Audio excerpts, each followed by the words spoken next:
बिस्मिल्लाहिर्रहमानिर्रहीम। अस्सलाम वालेकुम। ये है होंडा सिविक्स 2002 मॉडल है। तो आज इसका हमने इंजन उतारा हुआ है क्योंकि इसकी सील्स वगैरह लीक हैं, इंजन ऑयल लीक कर रहा है।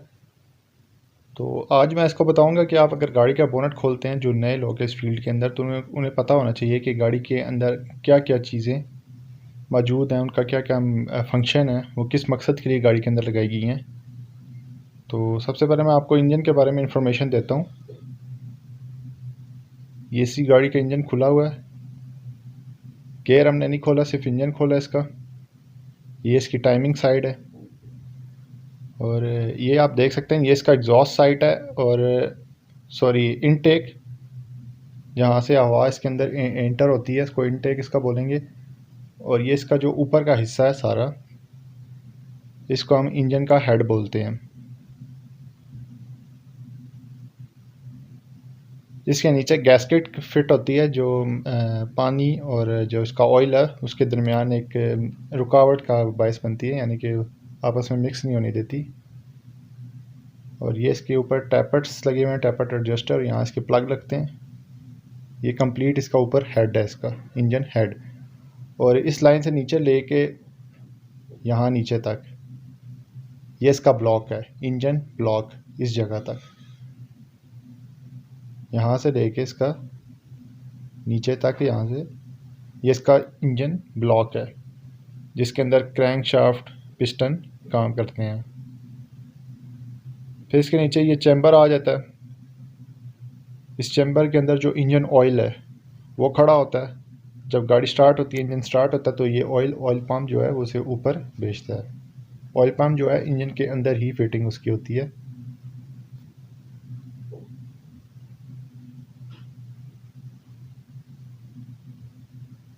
ये इसकी टाइमिंग साइड है।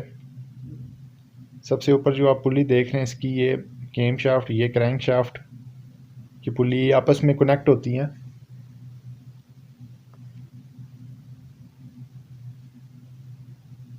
ये इसका एडजस्टर है, जो टाइमिंग बेल्ट का एडजस्टर है। और ये इसका वाटर पंप है जो सर्कुलेट करवाता है। और ये इसका नॉक सेंसर है, एक वायर वाला। ये दो वायर वाला भी आता है। एक वायर जो होती है उसके साथ जो अर्थ जो है, जो वो डायरेक्टली वो इंजन से ही ले लेता है। नॉक सेंसर की जो लोकेशन है वो आपको हमेशा इनटेक वाली साइड पे मिलेगी, एग्जॉस्ट साइड पे नहीं मिलेगी, क्योंकि एग्जॉस्ट साइड काफ़ी गर्म होता है और वहाँ पे अगर ये लगा हो तो ये पिघल जाता है, जिसकी वजह से इसकी लोकेशन आपको हमेशा ब्लॉक के जो इन साइड है इंजन की, वहाँ पे। और ये साथ जो आप सुराख देख रहे हैं, ये इसका PCV valve, positive crank case ventilation. Video में आगे चल के मैं इसके बारे में आपको बताऊंगा ये क्या काम करता है। ये देख सकते हैं, इसकी जो ब्लॉक के अंदर गैस बनती है उसको वो इंजन के अपना जो इनटेक है उसके अंदर एज अ फ्यूल के तौर पर यूज़ करता है।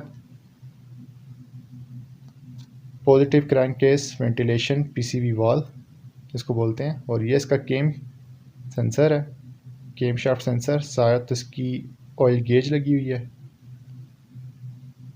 ये दो तारों का केम शाफ्ट सेंसर है। केम सेंसर आपको केम्स के साथ मिलेगा। क्रैंक सेंसर आपको क्रैंक टाइमिंग वाली साइड पे मिलता है, तकरीबन हर इंजन का। और हर इंजन का तकरीबन यही मैकेनिज़्म है, सेम होता है। इसके नीचे इसकी केम्स लगी हुई हैं। ये सेंटर में आप देख रहे हैं, इसकी ये ऑयल गेज है। ये ऑयल का टेम्परेचर और ऑयल का बताती है कि इंजन के अंदर अभी ऑयल कितना मौजूद है, या अगर ये कम होता है तो इसकी लाइट ऑन हो जाती है मीटर में। साथ इसके पाइप लगे हुए हैं जो इंजन के अंदर पानी सर्कुलेशन के लिए यूज़ होते हैं। यहाँ पे इसका फ्राई व्हील जो है वो लगेगा, जिसके ऊपर ये देख सकते हैं जी, ये इसकी क्लच इसके ऊपर फिटिंग होता है। ये प्रेशर प्लेट है। जब हम क्लच प्रेस करते हैं तो ये इसको दबाता है और गियर से डिस्कनेक्ट करता है इंजन की क्रैंक शाफ्ट को, क्योंकि इंजन की क्रैंक शाफ्ट तेज़ी से घूम रही होती है। और ये इसकी है जो क्लच प्लेट, ये डायरेक्टली जुड़ी होती है क्रैंक शाफ्ट के साथ। जब हम क्लच प्रेस करते हैं तो ये क्रैंक शाफ्ट को इसके साथ ऐसे रगड़ कर इसको रोक देती है और उसको डिस्कनेक्ट कर देती है गियर से, ताकि हम गियर आसानी से चेंज कर सकें। ये ऊपर क्लच प्लेट है और वो ऊपर ये क्लच प्लेट, और नीचे वो जो आप देख रहे हैं वो प्रेशर प्लेट। इसकी फिटिंग गियर और इंजन के दरमियान कुछ इस तरह से होगी, ये इसके ऊपर ऐसे फिट आएगा।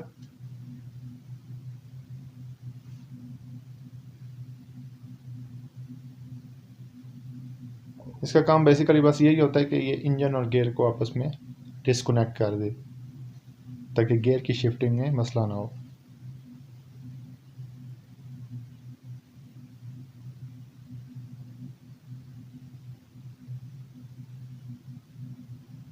ये जी जो गियर के अंदर से आप देख रहे हैं एक्सल निकल रहा है और सीधा इसके दोनों टायर पे एक की तरह आएगा। और ये क्योंकि फ्रंट व्हील ड्राइव है तो इसको आमतौर पर इधर पाकिस्तानी ज़ुबान में आमतौर पर कोडा भी बोलते हैं इसे।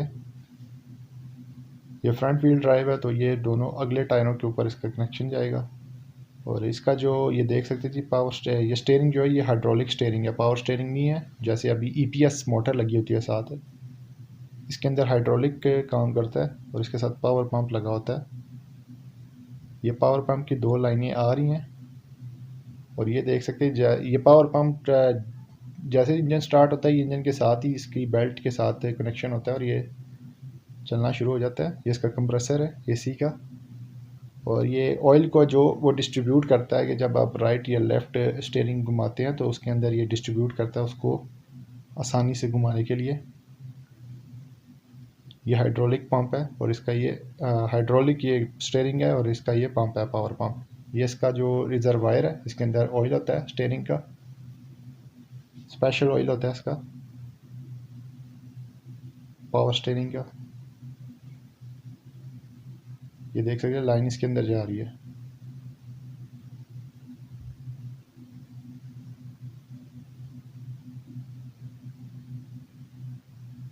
और ये जी ये सेल्फ यहाँ पे फ्राई व्हील इसके साथ लगता है। इसके दांत जो तीत हैं वो आपस में इसके जुड़ते हैं। जब हम गाड़ी को क्रैंक करते हैं स्टार्ट करते हैं तो वो फ्राई व्हील घुमाता है। फ्राई व्हील डायरेक्टली जुड़ा होता है क्रैंक के साथ और क्रैंक जब घूमती है तो पिस्टन घूमते हैं और इंजन स्टार्ट होता है। ये कुछ इस तरह से काम करता है। ये जी इसके PCB valve positive crank case ventilation जो नई शेप का आ रहा है वो मैं आपको ऊपर आपको वीडियो के नज़र आ रहा होगा स्क्रीन पर। ये पुराने मॉडल का ये कुछ इस तरह का डब्बा टाइप चीज़ होती थी। तो ये जो गैस बनती है हवा बन जाती है पिस्टन ऊपर नीचे हो गई या पार्ट्स जो काम कर रहे होते हैं तो वो उसको एज अ फ्यूल वो बेचता है इनटेक के अंदर। ये इसकी जो है वो स्टिक लगी होती है ऑयल चेक करने वाली। इसके अंदर क्रैंक सेंसर नहीं है क्योंकि इसके ऊपर डिस्ट्रीब्यूटर लगा होता है।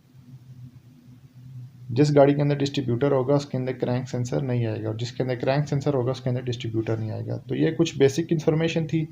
तो वीडियो अच्छी लगी है वीडियो को लाइक करें, चैनल को सब्सक्राइब करें। मुझे देख ली वीडियो तक के लिए इजाज़त। अल्लाह हाफिज़।